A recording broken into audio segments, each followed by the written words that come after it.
जय जगन्नाथ पिलामाने तुम मानकु मो यूट्यूब चैनल को स्वागत। पिलामाने आमे पूर्व वीडियो रे टिकी चढ़ई पद्य विभाग को सरल भाव रे बुझीथिले। आज आमे एही वीडियो रे टिकी चढ़ई रो प्रश्न उत्तर आलोचना करिबा। तले देखो पिलामाने, आस कथा हेबा। एक नंबर, सबु जीवजंतु घरे रहिबार आवश्यकता अछि कि नाही, कारण सह उत्तर दियो। पिलामाने, सबु जीवजंतु घरे रहिबार आवश्यकता अछि कि नाही कहिलो देख। अछि कि आवश्यकता नाही। सबु जीवजंतु घरे रहि परिबे नाही। जेमिति कि आमे जति कहिबा बाघ घरे रहि परिबो, रहि परिबनी ना। सिंह घरे रहि परिबो, रहि परिबनी। हाथी घरे रहि परिबो, रहि परिबनी। तेणु एगुड़िक जो पशु माने तांकर वासस्थान जंगल, से माने जंगल रे रहिबे। आ जो किछि पशु अछंती जेमिति कि गाई, छेली, मेंढा, घोड़ा, एमाने घरे एमानकु रखा जाए, घरे रहि पारंते जीवजंतु। किंतु किछि पशु अछंती जहाकु आमे घरे रखि परिबा नाही। सेमानकर वासस्थान होछि केउठी ना, जंगल रे, बण रे। बुझिला पिला माने। 2 नंबर क्वेश्चन, पशु पक्षी माने केउठी रुहंती? ताले कोठी रुहंती पिला माने? पशु पक्षी माने जंगल रे रुहंती। किछि पशु अछंती भी गृहपालित पशु, जेमिति कि गाई हैला, छेली, मेंढा, घोड़ा, एमानकु आमे घरे रखि परिबा। पक्षी जेमिति कि आमे सुआ को आमे घरे रखि परिबा। तेणु करी पशु पक्षी माने आमे केउठी रुहंती ना, जंगल रे रुहंती, आमे साधारण लेखि परिबा। 3 नंबर क्वेश्चन, तुम परिवार सदस्य माने काहे कि घरु बाहर को जाती? ताले कहिलो पिला माने, आम परिवार सदस्य माने कहिया को गले बापा हुंतु, माँ हुंतु, भाई हुंतु, दीदी हुंतु, ए माने काहे कि घरु बाहर को जाती? निश्चिंत भाव रे किछि ना किछि काम थिबारु ही जाती। जेमती बाबा चाकरी करि थांती, से ऑफिस जाती। माँ चाकरी करि थांती, से भी ऑफिस जाती। भाई किछि कॉलेज रे पाठ पढ़ुछि, से भी कॉलेज जाई थाए। दीदी भी पाठ पढ़ुथिले, से स्कूल को हो कॉलेज को जीवा को पड़े। किबा अन्य केही सदस्य जदि बाहर किछि पर्यटन स्थली जाई कि किछि डाटा संग्रह करिवार अछि, तथ्य संग्रह करिवार अछि, से माने बाहर को जाती। त निश्चिंत भाव रे हमर परिवार सदस्य माने बाहर किछि तथ्य संग्रह पाई ही, किछि काम थिले ही से माने बाहर को जाई थांती। बुझिला कि नहीं? नेक्स्ट जिबा 4 नंबर क्वेश्चन, तुम घर को किए आसिले बा तुमे काहा घर को बुलिबा को गले किपरि अनुभव कर? किपरि अनुभव कर? तुम घर को जदि किछि कुणिया आसी थांतु, बंधु बांधव, सांग साथी तुम घर को आसी थांतु, किंबा तुमे जदि को बंधु बांधव घर को, मामू घर को जाई थाओ, किंबा पीसी घर को जाई थाओ, किंबा दीदी घर को जाई थाओ, किंबा सांग मानक घर को बुली जाई थाओ, तुमे केमिति अनुभव कर? निश्चिंत भाव रे पिला माने बहुत खुशी अनुभव कर नै? समस्ते निश्चिंत भाव रे खुशी अनुभव करिथाउ बा बहुत आनंद लागे।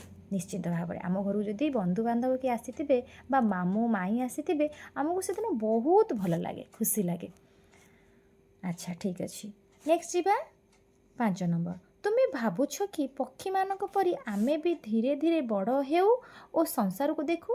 हाँ निश्चिंत निश्चिंत पिला माने जेमती पक्षी गोटे छोटरू बड़ हुए, पर तार बड़ हुए, धीरे धीरे डेणा मेलाए, से धीरे धीरे उड़ी जाए, ठीक सेही भली भावे आमे मध्य मनीष माने मध्य जन्म नियंती एवं धीरे धीरे बड़ होई ସଂସାରକୁ ଦେଖନ୍ତି। ଆମେ ସେବା ଛୋଟ ହେଇଥାଉ, ସେଜରେ ଶୋଇଥାଉ, ଝୁଲଣରେ ଖେଳୁଥାଉ, ଶୋଇଥାଉ। ଯେତେବେଳେ ବଡ଼ ହଉ ଆମେ କ'ଣ କରୁ, ଧୀରେ ଧୀରେ ଆଣ୍ଠାଉ, ତାପରେ ଗୁରୁଣ୍ଡି ଗୁରୁଣ୍ଡି ଚାଲୁ, ତାପରେ ଧୀରେ ଧୀରେ ବଡ଼ ହେଲା ପରେ ଆମେ କ'ଣ କରୁ, ସ୍କୁଲ ବିଦ୍ୟାଳୟକୁ ଯାଉ, ପାଠ ପଢ଼ୁ, କଲେଜ ଯାଉ। ଏଇଭଳି ଭାବରେ ଆମର ଜୀବନ ବିତିଥାଏ।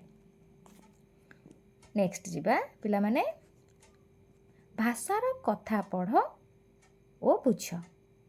ଅସଜଡ଼ା ପଦକୁ ସଜାଡ଼ି ପାଖ କୋଠରୀରେ ଲେଖ। ତାହେଲେ ପିଲାମାନେ ଏଠି କିଛି ସେଣ୍ଟେନ୍ସ ଦେଇଛି ଯାହାକି ଅସଜଡ଼ା ହେଇକି ରହିଛି, ତୁମେ ତାହାକୁ ପଢ଼ିକି ସଜେଇକି ଲେଖିବ। ତାହେଲେ ପିଲାମାନେ ଆମେ ପଦ୍ୟ ବିଭାଗରେ ପଢ଼ିଛେ, ସେ କହିଛି ପ୍ରଥମ ଆମକୁ ସଜାଡ଼ିବାକୁ ପଡ଼ିବ ଏଇଟାକୁ। ପ୍ରଥମେ ଏଇଟା, ବସାରୁ ପୁଣି ଆସି ମୁହିଁ ଦିନେ କହିଛି। ତାହେଲେ ଏଠି ଯଦି ଆମେ ସଜାଡ଼ିକି ଲେଖିବା ତାହେଲେ କ'ଣ ହେବ ନା, ପୁଣି ଦିନେ, ଗୋଟେ ମିନିଟ୍ ଦେଖ ପିଲାମାନେ, ଏଇଟାକୁ ସଜାଡ଼ି ଲେଖିଲେ ପୁଣି ଦିନେ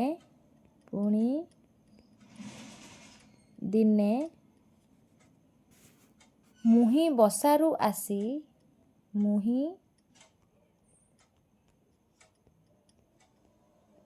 ବସାରୁ ଆସି, ପୁଣି ଦିନେ ମୁହିଁ ବସାରୁ ଆସି। ବୁଝିଲା? ତାପରେ ନେକ୍ସଟ ହେବ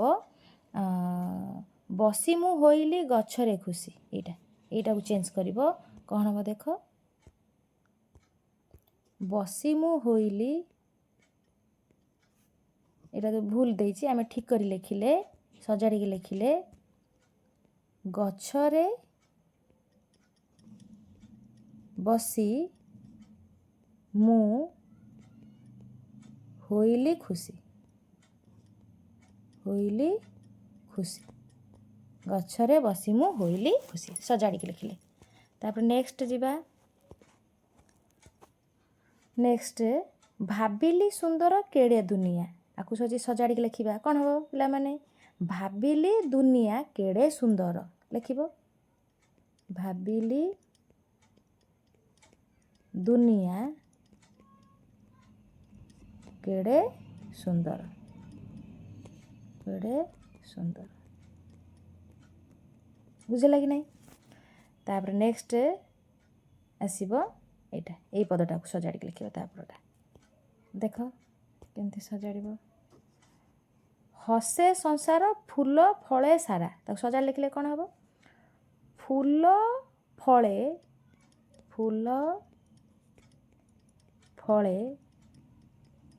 ହସେ ସାରା ସଂସାର, ହସେ ସାରା ସଂସାର। ବୁଝିଲା? ତାହେଲେ ଏଇଭଳି ଭାବରେ ତୁମେ ଏଇ ପଦ୍ୟଟି ଅସଜଡ଼ା ହେଇ ରହିଛି, ତୁମେ ତାକୁ ସଜେଇବ।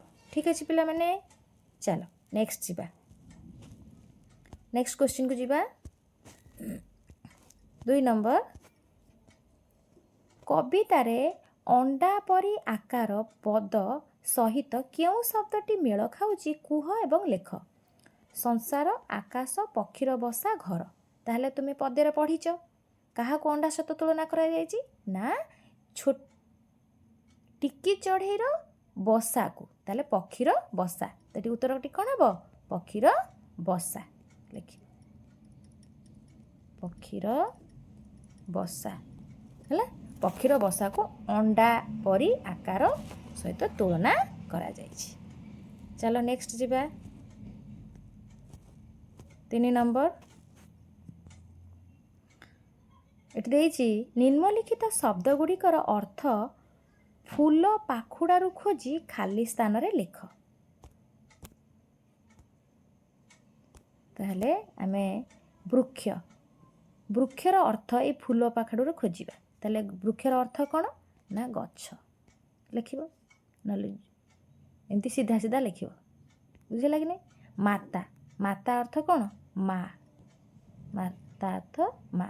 ଧରା ଅର୍ଥ କ'ଣ, ପୃଥିବୀ, ଧରା ଅର୍ଥ ପୃଥିବୀ। ଧରାକୁ ଆମେ ପୃଥିବୀ ବୋଲି କହିଥାଉ। ବିହଙ୍ଗ କହିଲେ କ'ଣ ବୁଝାଏ? ପକ୍ଷୀ। ବିହଙ୍ଗ କହିଲେ ପକ୍ଷୀ। ହେଉଛି ନାଇଁ? ଏଭଳି ଭାବରେ କରିବ। ଆଉ ନୀଡ଼ କହିଲେ କ'ଣ? ବସା। ନୀଡ଼ କହିଲେ ବସା। ତାହେଲେ ଏଇଭଳି ଭାବରେ କ୍ୱେଶ୍ଚିନ୍ ଆନ୍ସରକୁ କରିବ। ଠିକ୍ ଅଛି, ଚାଲ ନେକ୍ସଟ ଯିବା। 4 ନମ୍ବର ଦେଖ, ଏଠି କହିଛି ପିଲାମାନେ ନିମ୍ନଲିଖିତ ପ୍ରଶ୍ନ ଗୁଡ଼ିକର 4ଟି ବିକଳ୍ପ ଦିଆଯାଇଛି। ସେଗୁଡ଼ିକ ମଧ୍ୟରୁ ଠିକ୍ ଉତ୍ତରଟି ବାଛି ତଳେ ଦିଆଯାଇଥିବା କୋଠରୀରେ ଲେଖ। କ, କବିତା ଅନୁସରଣରେ ବାହାର ଦୁନିଆ ସହିତ କେଉଁ ଶବ୍ଦ ଜଡ଼ିତ ବୋଲି ତୁମେ ଭାବୁଛ? ଅନୁସରଣରେ ବାହାର ଦୁନିଆ ସହିତ କାହାକୁ? ଦେଖ, ବସା ଦେଇଛି ଅଣ୍ଡା, ଡେଣା, ଆକାଶ। ତାହେଲେ ବାହାର ଦୁନିଆ ସହିତ କେଉଁ ଶବ୍ଦଟା ଜଡ଼ିତ? ଆକାଶ। ତାହେଲେ ଏଠି ଲେଖିବ ଆକାଶ। ନେକ୍ସଟ, ଖ, କାହାର ବିରାଟ ଦେହ ଦେଖି ପକ୍ଷୀ ଶାବକଟି ଭୟଭୀତ ହୋଇଗଲା? ଆକାଶ, ବସା, ବିଶ୍ୱ, ସୂରୁଜ। କାହାର ବଡ଼ ଆକାର ଦେଖିକି, ବିଶାଳ ଆକାର ଦେଖିକି ପକ୍ଷୀ ଛୁଆଟି ଟିକି ଚଢ଼େଇଟି ଭୟଭୀତ ହୋଇଯାଇଥିଲା? ଆକାଶ। ଉତ୍ତର ହେଉଛି କ'ଣ? ଆକାଶର ବିରାଟ ରୂପ ଦେଖି ଭୟଭୀତ ହୋଇଯାଇଥିଲା। ତାପରେ ନେକ୍ସଟ ଯିବା ପିଲାମାନେ, ଦେଖ, ତାପରେ ଯିବା ଗ, ପକ୍ଷୀ ଛୁଆଟିର ବସାଟି କିପରି ଥିଲା? ଛୋଟ, ବିରାଟ, ବହୁତ ଲମ୍ବା, ରଙ୍ଗୀନ। ଉତ୍ତର କ'ଣ? ନା ବହୁତ ଛୋଟ ଥିଲା। ଏଇଠି ଲେଖିବ ଟେବୁଲରେ ଛୋଟ। ବୁଝିହେଲା କି ନାହିଁ? ଘ, କବିତାଟିରେ ସକାଳ ସୂରୁଜ କିରଣକୁ କ'ଣ କୁହାଯାଇଛି? ଟାଣ ଖରା, ନରମ ଖରା, କଅଁଳ ଖରା, ସୁନ୍ଦର ଖରା। ତାହେଲେ କବିତାରେ ଯେଉଁ ସକାଳର ସୂରୁଜ କେଉଁ ଭଳି ଖରା ତାକୁ କୁହାଯାଇଛି? ନା କଅଁଳ ଖରା। ଏଠି ଲେଖିବ କଅଁଳ ଖରା। ବୁଝିହେଲା କି ନାହିଁ? ତାହେଲେ ଏଇଭଳି ଭାବରେ ସୁନ୍ଦର ଭାବରେ ଆଲୋଚନା କରିଦେଉଛି। ତୁମେମାନେ ଭଲସେ ଏହାକୁ ପଢ଼ିକି ଭିଡ଼ିଓଟିକୁ ଦେଖି କ୍ୱେଶ୍ଚିନ୍ ଆନ୍ସର ଖାତାରେ ସ୍କୁଲରେ ଯେତେବେଳେ ଦିଆଯିବ ତୁମେ କରିକି ନେବ। ଠିକ୍ ଅଛି ପିଲାମାନେ, ଚାଲ ନେକ୍ସଟ ଯିବା। ଦେଖ, ଆସ ଉତ୍ତର ଲେଖିବା। ଆସ ଉତ୍ତର ଲେଖିବା। 1 ନମ୍ବର, ପକ୍ଷୀ ଛୁଆଟିର ଭାବନାକୁ ନିଜ ଭାଷାରେ ଲେଖ। ତାହେଲେ ପକ୍ଷୀ ଛୁଆଟିର ଭାବନା କିଭଳି ଥିଲା? ତାହେଲେ ପକ୍ଷୀ ଛୁଆଟିର ଭାବନା କ'ଣ ଥିଲା? ନିଜ ଭାଷାରେ ଲେଖ। ତାହେଲେ ପକ୍ଷୀ ଛୁଆଟି ଯେତେବେଳେ ସେ ବଡ଼ ହେଲା, ବାହାରକୁ ଆସିଲା, ସବୁ କଥା ଜାଣିଲା, ତାକୁ ବହୁତ ଖୁସି ଲାଗିଲା। ଯେତେବେଳେ ଗଛର ବଡ଼ ହେଲା, ତାର ରେଣା ବଡ଼ ହେଲା, ସେ ଉଡ଼ି ପାରିଲା। ଧୀରେ ଧୀରେ ଉଡ଼ିକି ବସାରୁ ବାହାରିକି ଆସି ଗଛ ଡାଳରେ ବସିଲା। ବାହାରର ସବୁଜିମା ପରିବେଶ, ପର୍ବତ, ଝରଣା, ସୂର୍ଯ୍ୟ କିରଣ ସବୁ ଦେଖିକି, ଆକାଶର ନୀଳ ଆକାଶ ସବୁ ଦେଖିକି ସେ ବହୁତ ଖୁସି ଆନନ୍ଦ ଅନୁଭବ କଲା। ତେଣୁ ତାର ଯେଉଁ ଭାବନାଟା କ'ଣ ହେଲା ନା ସେ କହିଲା ଯେ ନା ବାହାର ଦୁନିଆ ସହିତ ଆମକୁ ପରିଚିତ ହେବା ଆବଶ୍ୟକ। ସେ କହିଲା ଯେ ତାର ଭାବନା ଜାତ ହେଲା ଯେ ସବୁବେଳେ ଆମେ ବାହାର ଦୁନିଆ ସହିତ ଯଦି ଆମେ ପରିଚିତ ହେବା, ନା ସବୁ କିଛି ଜାଣିପାରିବା ଏବଂ ନିଜେ ଖୁସି ଅନୁଭବ କରିବା। ଘର ଭିତରେ ବା ବସାରେ ଆମେ ଯଦି ପଶିକି ରହିବା ତାହେଲେ ଆମେ କିଛି ଜାଣିପାରିବା ନାହିଁ। ତା ମନରେ ଦେଖ ପିଲାମାନେ, 1 ନମ୍ବର ଉତ୍ତରଟି ଆମେ ଲେଖିଦେବା। କ'ଣ ଲେଖିବା? ନା ବାହାର ଦୁନିଆ ସହିତ ଆମକୁ ପରିଚିତ ହେବା ଆବଶ୍ୟକ। ଆମେ ବାହାର ଦୁନିଆ ସହିତ ଯଦି ଆମେ ପରିଚିତ ହେବା ତାହେଲେ ଆମେ ସବୁକିଛି ଜାଣିପାରିବା। ଠିକ୍ ଅଛି, ବୁଝା ପଡ଼ିଲା? ନେକ୍ସଟ ଯିବା 2 ନମ୍ବର, ପକ୍ଷୀ ଛୁଆଟି ଖୁସି ହେବାର କାରଣ କ'ଣ? କେତେବେଳେ ପକ୍ଷୀ ଛୁଆଟି ଖୁସି ହେଲା? କାହିଁକି ଖୁସି ହେଲା? ତାର କାରଣ କ'ଣ? ନା ଯେତେବେଳେ ପକ୍ଷୀ ଛୁଆଟି ବଡ଼ ହେଲା, ଆକାଶକୁ ଉଡ଼ି ବାହାର ଦୁନିଆକୁ ଦେଖିଲା, ସେତେବେଳେ ସେ ଖୁସି ଅନୁଭବ କଲା। ବାହାର ଦୁନିଆକୁ ଯେତେବେଳେ ଦେଖିଲା, ତାହେଲେ ଲେଖିବ କ'ଣ? ସେ ପକ୍ଷୀ ଛୁଆଟି ଖୁସି ହେବାର କାରଣ ସେ ବଡ଼ ହୋଇ, ଲେଖିବ ଏମିତି, ପକ୍ଷୀ ଛୁଆଟି ଖୁସି ହେବାର କାରଣ ସେ ବଡ଼ ହୋଇ ଆକାଶରେ ଉଡ଼ି ଆକାଶରେ ଉଡ଼ି ହେଲା ଆକାଶରେ ଉଡ଼ି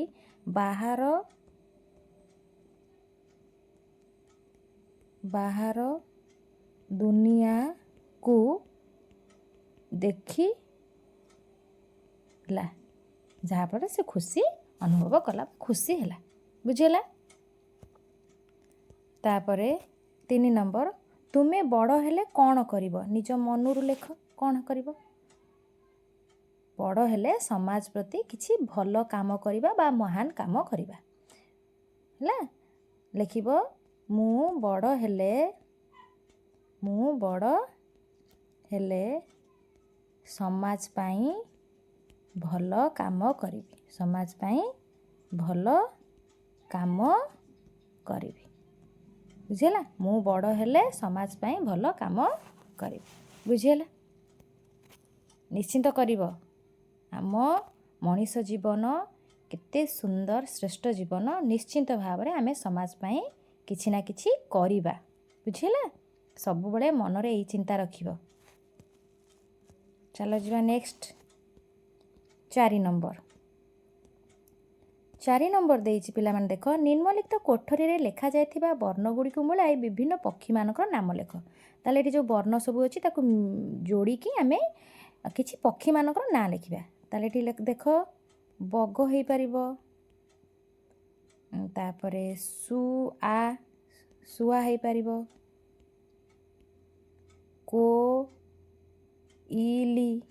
କୋଇଲି ହେଇପାରିବ। ବୁଝିପାରୁଛ ନାଇଁ? କୋଇଲି। ତାପରେ ଟିଆ ହେଇପାରିବ, ଟିଆ। ତାପରେ କାଉ ହେଇପାରିବ, କେତେ ସୁନ୍ଦର କାଉ ହେଇପାରିବ, ପାରା ହେଇପାରିବ। ଏଇଭଳି ଭାବରେ ଏଇ ଅକ୍ଷରକୁ ଯୋଡ଼ିକି ତୁମେମାନେ ପକ୍ଷୀମାନଙ୍କର ନାଁ ଲେଖିବ। ଠିକ୍ ଅଛି? ଆଚ୍ଛା, ନେକ୍ସଟ ଯିବା। ଦେଖ ପିଲାମାନେ, ତୁମ ପାଇଁ କାମ ଭାବଭଙ୍ଗୀରେ ପ୍ରକାଶ କରି ଦେଖାଅ। ଧୀରେ ଧୀରେ, ଖୁସି, ଭୟ, ଖଣ୍ଡିଉଡ଼ା, ଉଭା। ପିଲାମାନେ ତୁମେ ତୁମ ସାଙ୍ଗମାନଙ୍କ ସହିତ ଏଇ ଯେଉଁ ଭାବଭଙ୍ଗୀ ତୁମେମାନେ ଆକ୍ଟିଂ କରି ତୁମ ସାଙ୍ଗମାନଙ୍କ ସହିତ କରିବ। ଠିକ୍ ଅଛି? ନେକ୍ସଟ ଦେଖ ପିଲାମାନେ, ରଙ୍ଗ ଦିଅ। ଏଠି ଦେଖ କୋଇଲି ଦେଇଛି, ଚଢ଼େଇ ବସା ଦେଇଛି, ଆଉ ଶୁଆ ଦେଇଛି। ଏମାନଙ୍କୁ ତୁମେମାନେ କ'ଣ କରିବ ନା ରଙ୍ଗ ଦେବ। ଚଢ଼େଇରେ ଏଇ ଯେଉଁ କୋଇଲିଟା କ'ଣ କଳା, ତେଣୁ କଳା ରଙ୍ଗ ଦେବ।